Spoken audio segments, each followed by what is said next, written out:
As 2021 closes and a new, already promising to be a chaotic year takes hold, it's time to reflect. I decided not to do any New Year's resolutions. I learned my lesson New Year's Eve 2019 when I made the resolution to not be a germaphobe.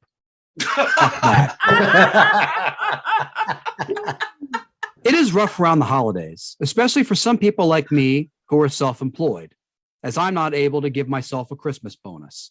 So if you are self-employed, take comfort knowing that instead you can reward yourself with an extra hour on Pornhub. I recently had a chance to reflect upon the true spirit of this holiday season.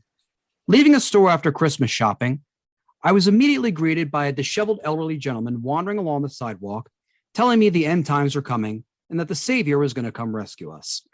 Damn right on the former, I thought to myself, but as for the latter, that's up for debate. Once I brushed him off, I came upon separate yet highly goal-oriented people. The first was a Salvation Army Santa Claus ringing his bell next to the red pot. The second was a Girl Scout selling cookies to raise money for a charitable cause.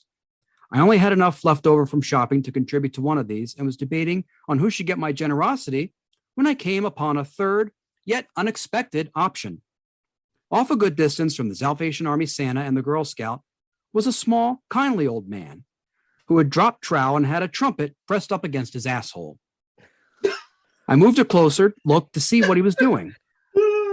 The nearer I got to this odd gentleman, the more I was able to see that he was farting various melodies into the trumpet to make what was admittedly a very convincing rendition of God Rest Ye Merry Gentlemen. When he finished, I applauded.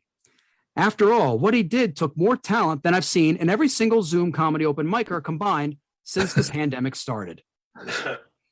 Thank you, the old man said. You're welcome, I replied before following up with, do you mind if I ask how you do that? The old man held up his finger and got right back to work, using his glutes to crack out a banging rendition of The Little Drummer Boy, slapping his ass cheeks with his hands at appropriate moments in the song. It is easy, he tells me. My diet consists of pizza and ice cream, and I happen to be lactose intolerant. It's the only way my wife will let me enjoy my twin passions of music and irritable bowels.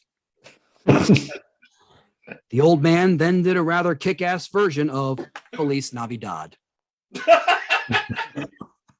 I was sold. I was sold. Screw the Salvation Army Santa with a tinnitus-like ringing and the Girl Scout offering me a future of diabetes and high blood sugar. I went for the obvious choice. I gave the anal trumpeter a 20.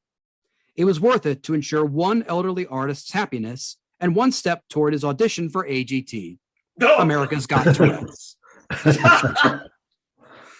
As I walked away, satisfied that I had done my good deed for the day, his musical rectum saw me off with a medley, alternating between simply having a wonderful Christmas time, Jingle Bell Rock, and to spice things up, Freebird.